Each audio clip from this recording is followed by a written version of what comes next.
kira-kira masuk ke dalam amal jariah, dosa jariah saya atau dosa jariah anggota saya, kira-kira begitu. Ya. Kalau menjadi dosa jariah saya, kemungkinan ya saya akan belum aktivis saya. Belum aktivis. Ya, belum aktivis. Karena bagaimana kalau aktivis itu idealisnya memang kuat kan kira-kira. Pasifis berarti ya. Bunga hijau tapi hati masih biru kuning.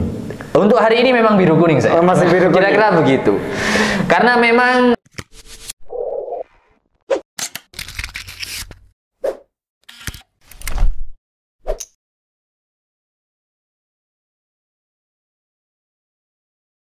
Assalamualaikum warahmatullahi wabarakatuh. Waalaikumsalam warahmatullahi wabarakatuh. Kita bertemu lagi dalam Ngopi Santai hari ini, ditemani oleh salah satu tokoh pelajar yang sempat viral di Pronojiwo. Mas ya? Kira-kira begitu. Kemarin sempat viral, apalagi ketika penanganan erupsi. Oh ya. Sebut saja namanya Mas Imron Sodik. Nah, Mas Imron Sodik ini salah satu ketua, bukan salah satu, ketua IPNU di Pronojiwo. Sebenarnya kurang lengkap sih sebenarnya pertemuan kali ini, karena biasanya Mas Imron ini kemana-mana mesti bareng Mbak IPPNU. Tapi karena ada halangan, sore hari ini kita tidak dapat mengumpulkan dua tokoh pelajar yang keren di Pronojiwo. Dari Mbak Inesa masih ada halangan, ketua IPPNU-nya, tapi tidak apa-apa, kita sekarang akan ngobrol bareng ketua IPNU Pronojiwo. Mas Imron Sodik, gimana kabarnya? Alhamdulillah, kabarnya baik. Terima kasih sudah diundang, kira-kira begitu, di acara Digit Songo, yang mana tagline-nya Galeri Islam Ramah, kira-kira begitu. Galeri Islam Ramah, ini anak IPNU diajari jadi Islam yang ramah apa enggak, Mas? Sementara ini masih berusaha semaksimal mungkin bagaimana segmentasi pelajar ini mengenal nuansa-nuansa Islam ramah itu dalam tanda kutip Islam Nusantara, kira-kira Islam Nusantara ya. Islam yang enggak sedikit-sedikit marah, sedikit-sedikit bid'ah, kira-kira begitu. Bid'ah kok sedikit-sedikit begitu. Iya, seharusnya bid'ah itu yang banyak sekali. Kira-kira yang banyak, biar kita bisa dikulak begitu. Ya, bisa jadi. Mas Imron Sodik, sebelum jenengan jadi ketua IPNU nih, ya. Jenengan kan pelajar, itu Siap. Kok moro-moro mau sih? Kok mau bergabung di IPNU? Sebetulnya itu mau tidaknya itu secara tidak sengaja. Tidak sengaja? Iya. Karena awal mula saya mengenal sebuah organisasi itu sebetulnya bukan di IPNU. Bukan di IPNU malah. Bukan ya? di IPNU. Dari tingkat SMP itu saya bukan dikatakan aktif. Saya berkhidmah di kepramukaan sebetulnya. Di kepramukaan. SMP saya kebetulan di SMP Islam, dan alhamdulillah itu masih di bawah naungan LP Ma'arif Nahdlatul Ulama, khususnya yang di Pronojiwo, kira-kira begitu. Tahun 2011 saya masuk ke SMA Rodatul Ulum 2 yang dikenal biasanya teman-teman menyebutnya Yai Kosim, kira-kira begitu. Kalau di Ganjar mungkin RU1 kan terkenalnya Pondokan Ganjar kan, kira-kira begitu. Di pondok pesantren sana saya sudah berhenti untuk mengenal apa itu organisasi, apa itu apa, tidak mengenal, karena memang di pondok pesantren saya mengabdikan diri di dalamnya salah satu pendiri, yakni almarhum Yai Ja'far Sodik Kosim, kira-kira begitu. Salah satu mursyid thariqah Naksabandiyah ya. Tahun 2015 saya keluar boyong dari sana. Saya tidak langsung mengenal apa itu IPNU, apa itu organisasi, tidak. Saya masih kira-kira bisa disebut gelombang kehidupan lah, kira-kira begitu. Kata-katanya dari Ma'iyah kan begitu. Itu gelombang kehidupannya, saya merantau ke Surabaya, ke Kalimantan, kira-kira begitu. Setelah tahun 2017 saya itu kuliah, mencoba kuliah sambil bekerja di kota Banyuwangi, kira-kira begitu. Di kota Banyuwangi setelah hampir 2 tahun, ternyata saya belum selesai kuliah di sana, sudah pindah lagi ke Pronojiwo. Ini singkat cerita saja ya. Singkat cerita Pronojiwo, waktu itu saya di Pronojiwo tidak ngapa-ngapain selama 3 bulan. terus kenal dengan Ustadz Farid. Ustadz Farid ini salah satu dosen di salah satu kampus saya hari ini, yakni Yai Syarifuddin Lumajang. Sekaligus beliau adalah Ketua Lapesdam Kabupaten Lumajang. Ditawarilah saya untuk kuliah kembali. Nah, setelah itu saya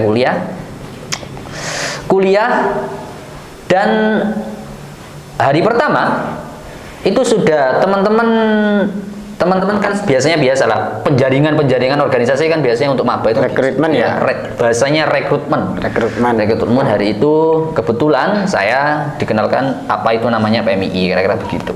Nah, PMII lah awal mula. Sebetulnya bukan di Syarifuddin, di pondok pesantren saya sudah melakukan sebetulnya sudah kenal apa itu PMII, cuma untuk masuk ke lebih dalam itu tidak, karena memang saya waktu itu fokus ke pengabdian lah, nyuci piring apa ngepel, kira-kira begitu. Setelah itu, selepas itu kenallah dengan PMII. Saya mapaba 2018, saya berkhidmah di PMII, baru mengenal itu apa organisasi, kira-kira begitu.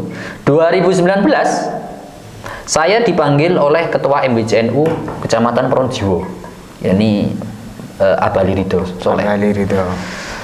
Waktu itu memang di Pronojiwo belum teridentifikasi adanya IPNU IPPNU. Saya kebetulan dan yang laki-laki itu kemungkinan 8, yang cewek itu 9, 16 orang berangkat dari sini. 17 atau enggak 16 berangkat dari sini. Itu Makesta Raya dilakukan di Tekung waktu itu. Nah, baru mengenal IPNU, tapi mohon maaf ya, tapi hati saya itu masih PMII waktu itu. Tapi karena instruksinya dari MBC, ya saya lillahi ta'ala ikut. Bajunya hijau tapi hati masih biru kuning. Untuk hari ini memang biru kuning saya. Masih biru kuning. Kira-kira begitu. Karena memang awal mula kecintaan saya terhadap organisasi itu lahir dari PMII itu sendiri. Saya tidak pernah mengintervensi kader-kader di Pronojiwo, segmentasi pelajar untuk mengikuti PMII, tidak. Akan tetapi pada intinya baju, hati, jenengan semua harus NU, kira-kira begitu. Jadi itu singkat cerita saja. Lah, ada satu hal yang ingin saya sampaikan. Waktu itu saya kebetulan saya bukan dekat sih, sering sowan ke Yai Munsif.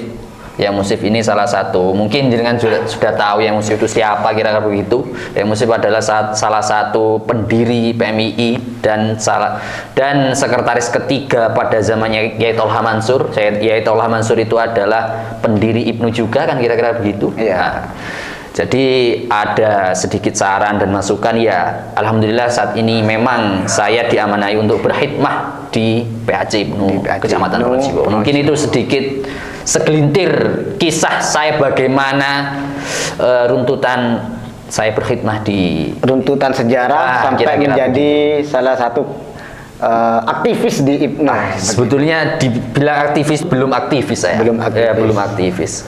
Karena bagaimana kalau aktivis itu idealisnya memang kuat kan, kira-kira pasifis berarti ya. Kalau aktivis sama pasifis kan.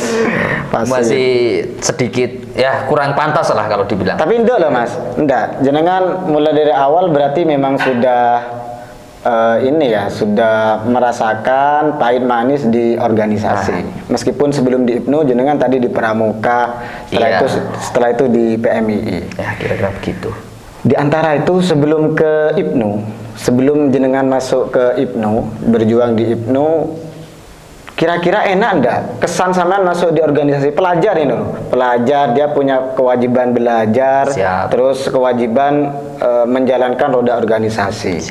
Itu gimana? Sebelum di IPNU ini? Kalau sebelum di IPNU itu mungkin apa ya? Feel-nya itu memang berbeda. Ketika kita berkhidmah di IPNU atau di PMII itu memang berbeda. Karena memang PMII ini kan sosiopolitik memang. Kalau di IPNU sosiokultur, bagaimana kita mempertahankan kultur yang tradisi-tradisi Nahdliyin memang kita harus tanamkan terhadap pelajar itu sendiri. Kalau di PMII kan kita berbicara terkait bagaimana kita bersosial, bagaimana kita belajar berpolitik, kira-kira gitu.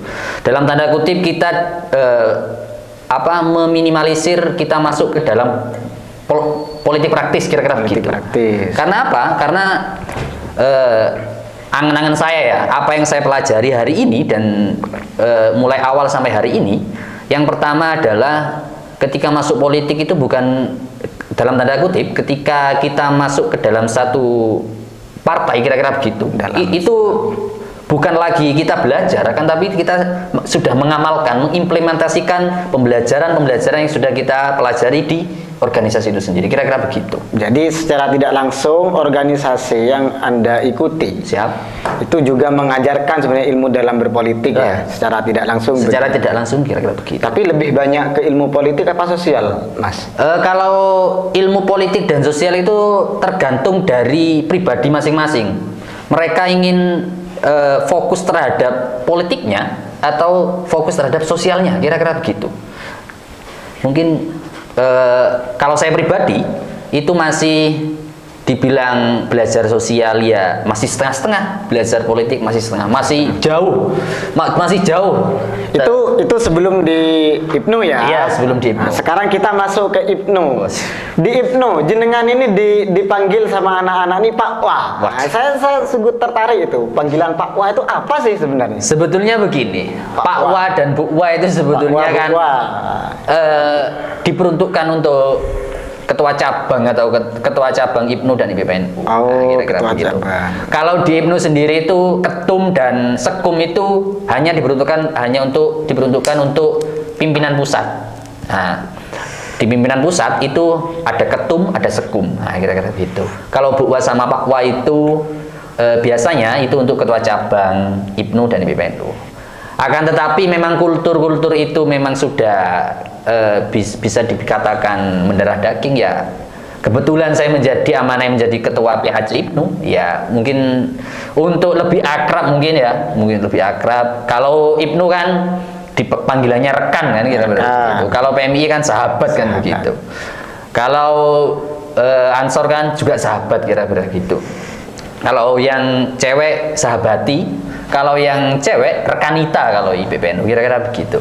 Mungkin rekan dan rekanita agar kemudian lebih mengenal lah, lebih akrab mungkin ya Pak Wah Bu Wah, kira-kira begitu. Ternyata itu panggilan akrab ya. Ya, tak kira begini, karena sebelumnya saya baru dengar jenengan sama Ketua IPPNU Pronojiwo dipanggil Pak Wah Bu Wah itu setelah melakukan pendampingan psikososial kepada anak-anak penyintas. Oh iya siap. Tak kira sama sebagai bapak gitu dipanggil sama anak-anak Pak Wah Bu Wah, belum punya istri sudah punya banyak anak, sudah banyak yang manggil Pak juga begitu loh. Ya sebetulnya itu hanya kultur di IPNU IPPNU lah, kira-kira kultur dalam komunitas IPNU IPPNU. Oke, kemarin ketika orang-orang pada bingung pasca erupsi itu, orang-orang pada bingung cari tempat tinggal untuk mencari kehidupan, untuk memenuhi kehidupan sehari-harinya. Ini teman-teman IPNU sama IPPNU malah bingungnya lain ini, berbeda sama yang lain.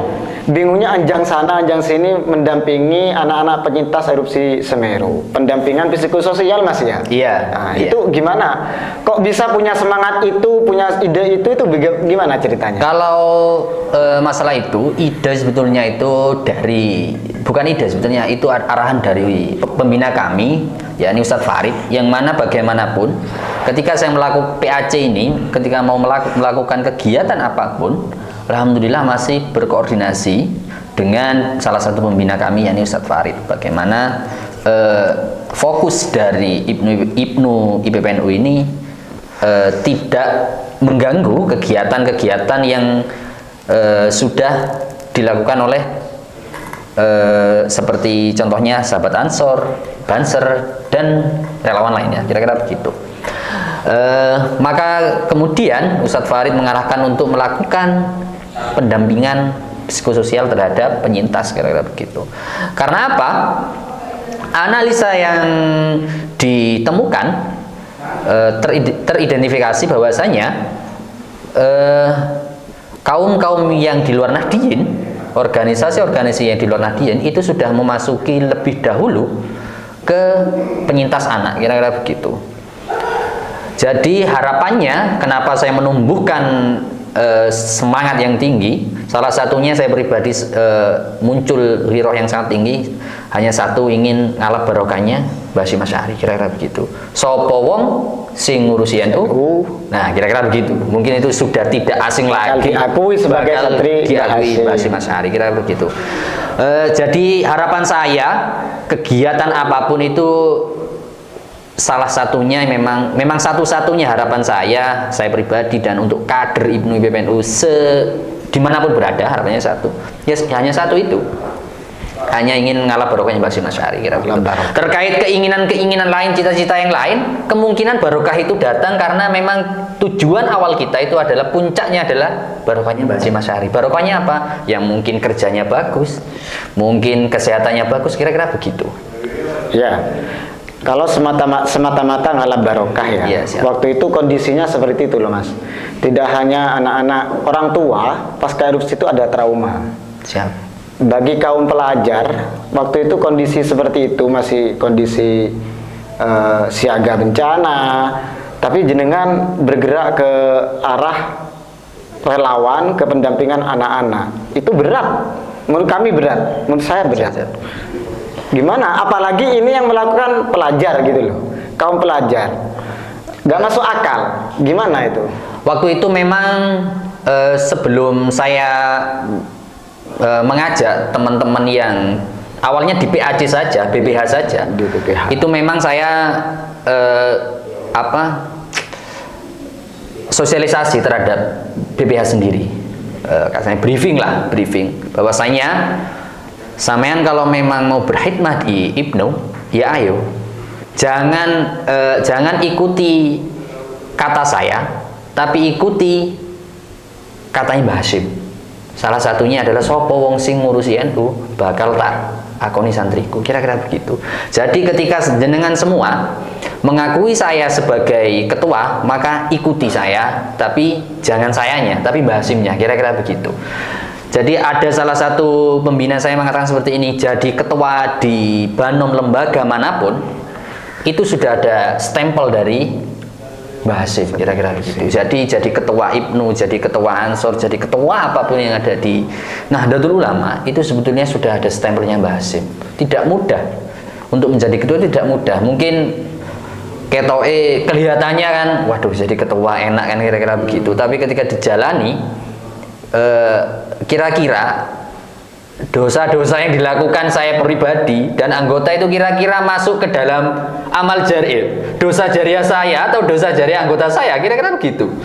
Kalau menjadi dosa jariah saya, kemungkinan ya saya akan dihisab lebih lama nanti, kira-kira kan begitu.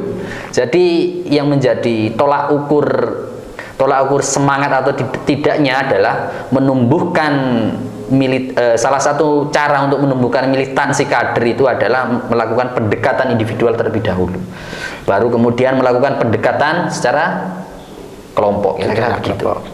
Tapi memang ini spiritnya memang untuk ngalap barokah ya. Spiritnya untuk ngalap barokah Mbah Hasyim.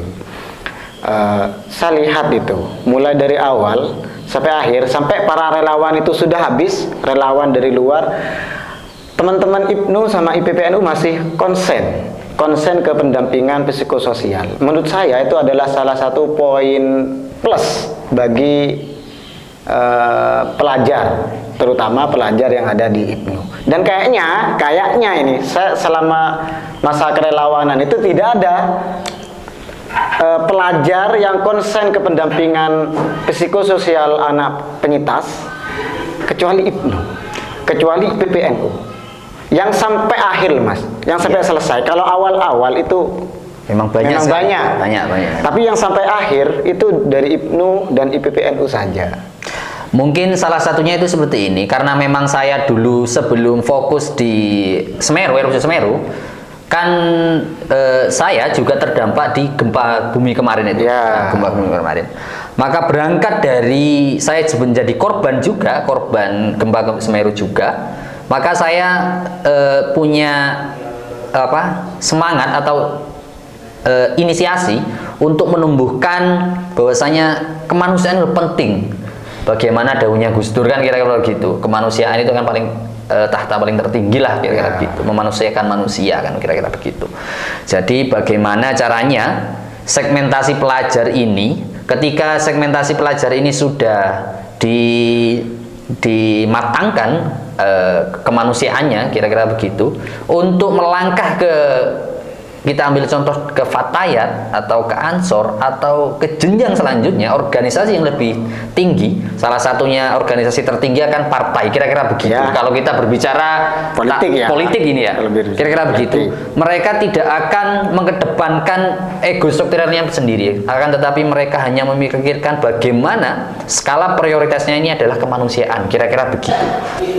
Di luar konteks apapun, saya tidak punya kepentingan apapun, maka kepentingan saya hanya satu, kira-kira salah satunya adalah mengemban amanah sebaik mungkin, semaksimal mungkin untuk memajukan atau mengenalkan apa itu IPNU, salah satunya apa itu IPPNU yang kebetulan IPPNU-nya berhalangan hadir kira-kira begitu. Kebetulan saya sangat dekat dengan beliau karena memang sempat prawedding juga ya ternyata ya. Gitu. Ya mungkin itu bagian dari barokah ya.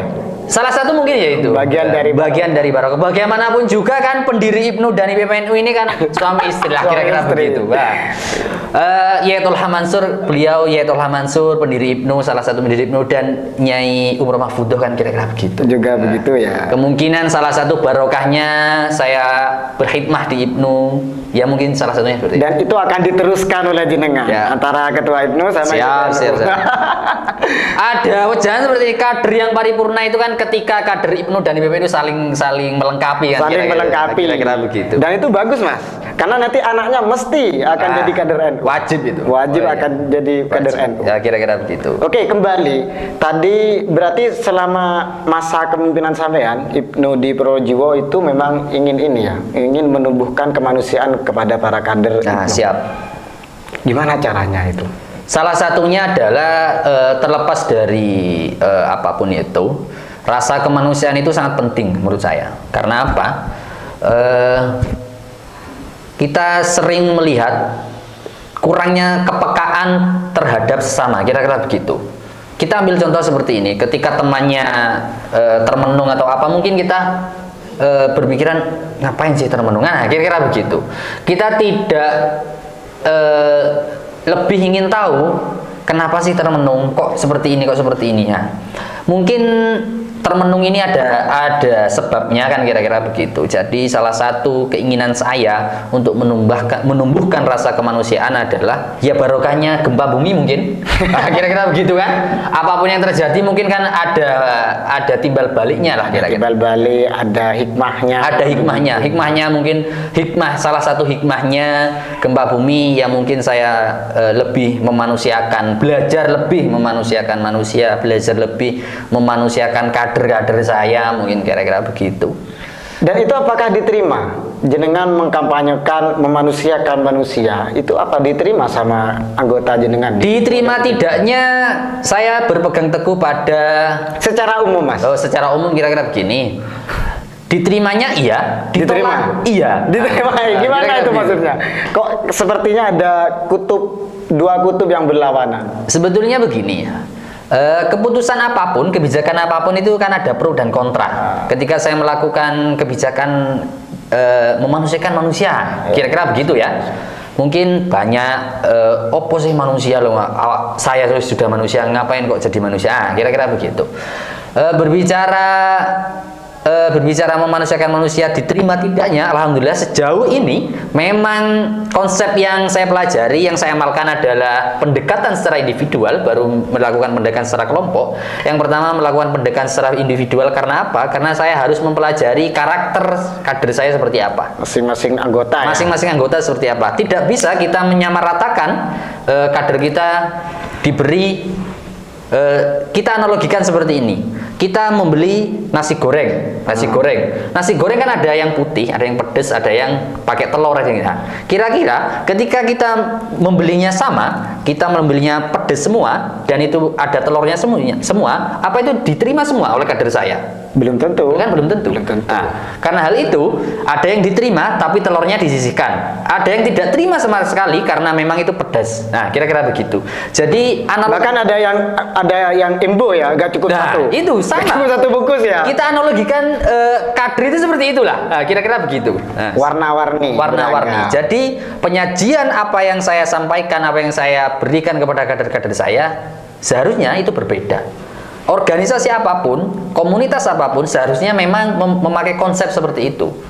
Penyajian yang berbeda, kira-kira begitu. Berbeda dalam tanda kutip, kemauan kader itu seperti apa, kira-kira begitu. Tinggallah mereka yang memilih, yang penting kita menyajikan sesuatu yang baik. Pembebasan berpikir, bertindak itu memang sangat penting untuk segmentasi pelajar, segmentasi mahasiswa, kira-kira begitu.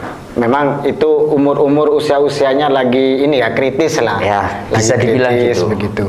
Bisa. Selain kemanusiaan, di IPNU apa yang akan kita dapatkan ketika kita bergabung ke IPNU? Pelajar-pelajar ini kalau di sekolah akan dapat banyak pelajaran. Nah, ketika dia ikut IPNU atau gabung ke IPPNU bagian cewek-cewek, selain kemanusiaan, apalagi yang akan mereka dapatkan? Berbicara mendapatkan atau tidaknya itu, kembali lagi saya analogikan karena memang saya lebih menyukai menganalogikan sebuah pertanyaan, kira-kira begitu. Ya. Seperti ini. Ketika sampean ingin masuk ke ruangan dan ruangan itu belum pernah sampean masuki, kira-kira sampean akan menemui apa? Saya akan meraba-raba. Nah, meraba-raba kan mungkin seperti itu. Ketika salah satu kader Ansor, kira-kira itu kader IPNU belum pernah masuk ke gedung MWCNU. Yeah. Mungkin mereka hanya berpikiran, waduh ada ruangan, ada kantor, ada apa, kira-kira begitu kan. Jadi saya akan membicarakan, saya tidak bisa membicarakan secara gamblang apa yang akan didapatkan, yang pada intinya mereka akan mendapatkan ketenangan, kebahagiaan, yang satu keberkahan. Keberkahan itu yang paling penting. Puncak dari keberkahan itu adalah puncak dari keberkahan itu memang puncaknya berbeda-beda. Berbeda-beda. Ada yang IPNU PPNU menikah ya, kira-kira begitu. Yang selanjutnya ada yang karirnya meningkat, kira-kira begitu. Ada yang hidupnya landai saja tapi tenang, meskipun nggak punya uang, nggak punya rokok tapi tenang ya, kira-kira begitu. Tetap rokokan gitu. Tetap rokokan, kira-kira begitu. Itu adalah barokah. Barokah itu apa kan? Ada yang mengatakan ziyadatul birri. Nah, kira-kira begitu. Bertambahnya kebaikan, keberkahan, kira-kira begitu. Ya, itu kan yang ini ya, yang masih belum pasti. Yang pasti ketika masuk IPNU, ideologi lah misalnya. Oh, siap. Apa kira-kira? Yang pasti itu tidak menjadi kader-kader yang radikal ya, kira-kira begitu. Yang pasti ya? Yang pasti tidak menjadi kader yang gampang-gampang membid'ahkan, nah kira-kira begitu. Karena bagaimanapun IPNU PPNU ini ideologinya sudah jelas, yakni Ahlussunnah wal Jamaah Nahdiyah, kira-kira begitu. Mantap. Tetap kalau berbicara Ahlussunnah Nahdiyah tidak akan keluar dari koordinat NKRI harga mati ya, kira-kira begitu. Itu keuntungan sekali karena orang sekarang ini kalau keluar dari itu ingin mengganggu NKRI itu bahaya, itu terancam di penjara sekarang, Mas. Bisa saja. Nah, kalau masuk IPNU berarti bebas dari penjara ya? Bebas dari penjara. Bebas dari penjara. Kalau mengamalkan ideologi yang sudah ditanamkan loh ya. Iya. Kalau keluar itu ya lepas tangan saya. Kira-kira begitu. Berarti gini, di IPNU dan IPPNU itu diajarkan bagaimana merawat NKRI, tidak diajarkan bagaimana merakit bom. Begitu ya? Pastinya begitu. Yang pasti begitu. Kalau merakit kata-kata cinta gimana, Mas? Nah, kalau itu kebetulan Bu Wa nggak hadir, beliau yang ya. Saya sebenarnya pengen mendatangkan kalian berdua ini, Bu Wa dan Pak Wa itu saling adu kata-kata cinta loh sebenarnya. Kurang, tapi musuhnya nggak ada sekarang. Lawannya nggak ada. Ya nggak apa-apa. Dibuat nanti kalau sudah menikah, kira-kira begitu. Itu berat sekali menurut saya. Kemanusiaan, ngalap barokah, dan apa tadi, merawat NKRI. Kira-kira itu yang akan ditanamkan melalui IPNU dan IPPNU. Sekarang begini, ini pelajar. Bagaimana caranya? Pelajar itu kan punya kewajiban di sekolah, kewajiban di kampus. Terus menjalankan organisasi. Ketika mereka masuk ke IPNU atau ke IPPNU, mereka kan juga punya kewajiban. pengalaman jenengan, bagaimana caranya menata itu biar organisasinya jalan, studinya juga jalan, akademinya terus berjalan begitu. Kira-kira begini, ketika misalnya ini masih pelajar biasa, masih belum pernah ikut organisasi, ketika mereka masuk IPNU atau masuk IPPNU, kira-kira pelajarannya akan terbengkalai atau tidak? Bagaimana agar tidak terganggu? Salah satunya yakni terganggu tidaknya itu tergantung dari melakukan pendekatan individual tadi yang saya katakan tadi. Kita harus mengetahui kegiatan-kegiatan yang dilakukan oleh pelajar itu sendiri sebelum mengemban amanah yang ada di IPNU maupun di PPNU, kira-kira begitu.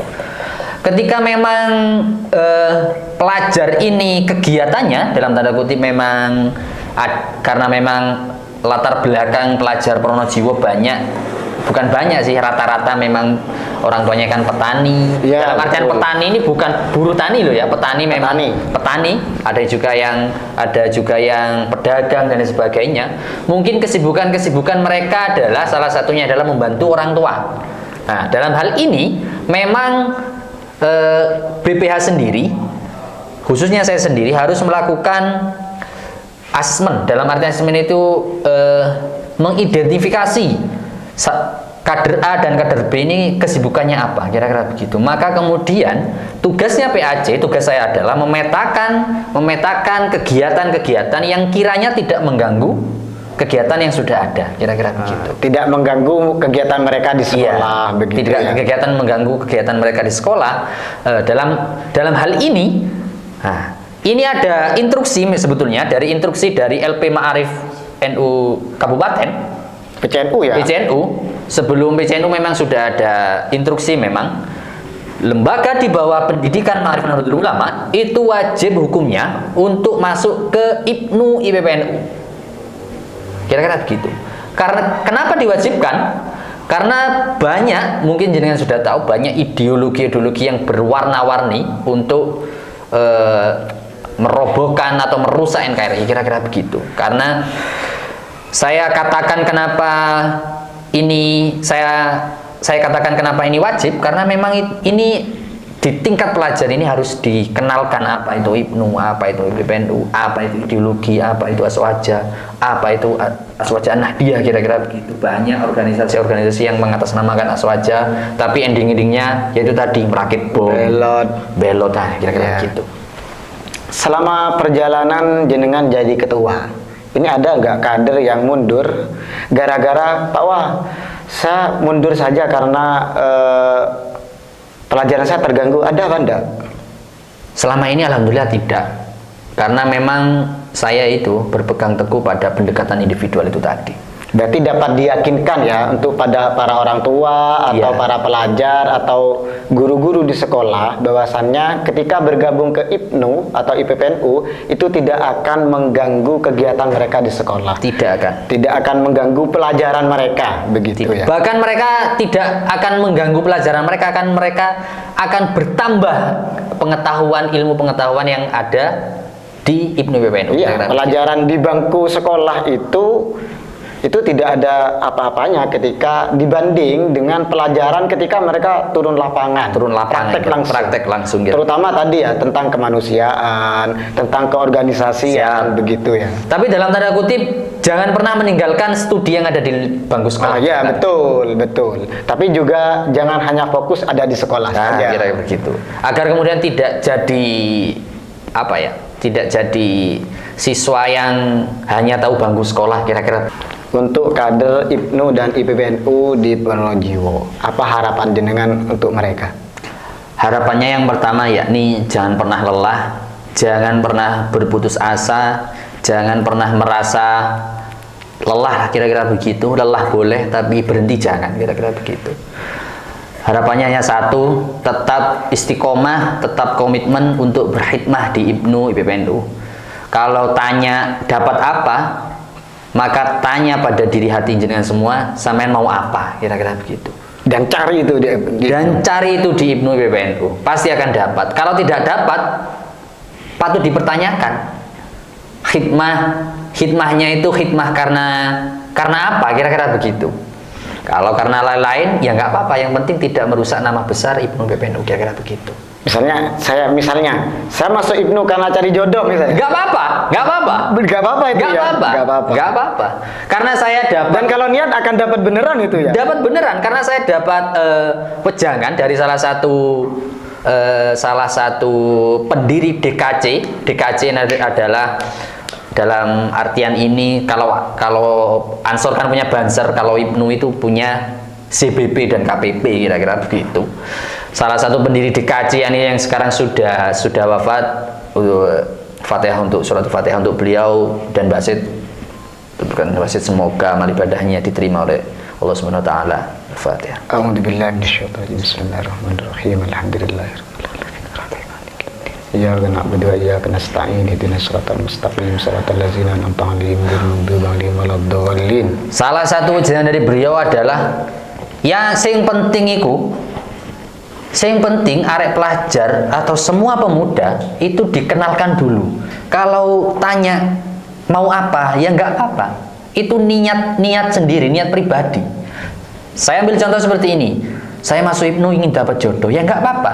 Nanti ya mosok di Ibnu kata mikirno jodoh, tapi nggak mungkin. Mungkin mereka akan memikirkan bagaimana roda organisasi ini berlangsung, kira-kira begitu. Lah barokahnya apa? Ya dapat jodoh itu tadi. Nah, kira-kira begitu. Jadi wejangan ini saya akan tanamkan kepada kader-kader saya ya, karena memang ini wejangan yang sangat, saya bilang keramat ya keramat, karena wasiat lah ya. Ya wasiat, kira-kira begitu. Wasiat. Banyak sebetulnya wejangan dari beliau, karena memang beliau adalah salah satu ketua LPBNU Kabupaten Gresik yang sangat banyak membantu kerelawanan, sangat membantu di Pronojiwo, kira-kira begitu. Begini, trennya para pemuda, para pelajar ketika gabung di organisasi itu salah satu trennya, harapan terbesarnya misalnya politik praktis. Jenengan selaku ketua, pengen ada harapan membawa anggotanya, kader-kader Ibnu, IPPNU ke arah sana. Sampai hari ini, saya mungkin melakukan hal-hal yang kesalahan itu kan penting. Di sebuah roda kehidupan ini, roda organisasi itu, kesalahan itu penting menurut saya. Karena apa? Tanpa kesalahan kita tidak bisa membenahi kesalahan itu sendiri, kira-kira begitu. Selama ini, untuk hari ini, sampai detik ini, saya tidak ingin satupun kader saya, atau saya pribadi untuk masuk ke dalam politik praktis, kira-kira begitu. Karena apa? Nanti mereka akan terjebak ke dalam jurang, kira-kira begitu. Senior saya, senior PMII, senior Ibnu mengatakan bahwasanya jangan pernah masuk ke dalam politik praktis. Karena apa? Yang saya katakan tadi, masuk ke dalam politik itu bukan lagi kita belajar politik, akan tetapi kita memang mengimplementasikan ilmu politik itu ke dalam sebuah organisasi, tatanan organisasi yang tertinggi, yakni partai itu, kira-kira begitu. Tapi kan begini, Mas, jenengan ya oke lah, jenengan tidak mau anggotanya masuk dalam politik praktis ya. Tapi kalau kita nggak tahu sama sekali politik praktis, kita malah dibohongi sama para politikus itu. Kalau masalah dibohongi tidaknya, yang terpenting adalah yang pertama, saya tetap berpegang teguh pada bagaimana caranya kader-kader saya jangan dulu masuk ke situ. Karena apa? Ideologi mereka lebih penting untuk dipertahankan daripada masuk ke dalam politik itu. Dalam artian ideologi dipertahankan, mereka belum mengenal sepenuhnya apa itu aswaja Nahdiyah itu sendiri, kira-kira. Lalu langkah apa yang akan jenengan lakukan untuk mencegah agar kader-kader jenengan ini ketika sudah begitu keluar dari komunitas itu tidak dibohongi oleh para politik praktis itu? Di garis bawahi, Ibnu PPNU ini bukan komunitas kan, tapi organisasi. Ya, organisasi, betul. Organisasi.